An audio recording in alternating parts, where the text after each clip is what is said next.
hampir 8 kali, alhamdulillah kita bisa mempertahankan WTP secara berturut-turut.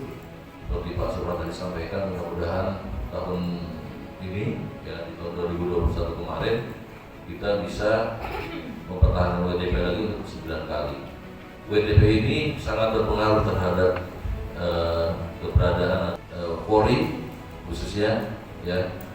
Karena apa? Dengan WTP semua atau apapun yang mungkin akan disiapkan untuk peningkatan kesejahteraan di kepolisian ini juga disumbangsi dari WTP itu sendiri.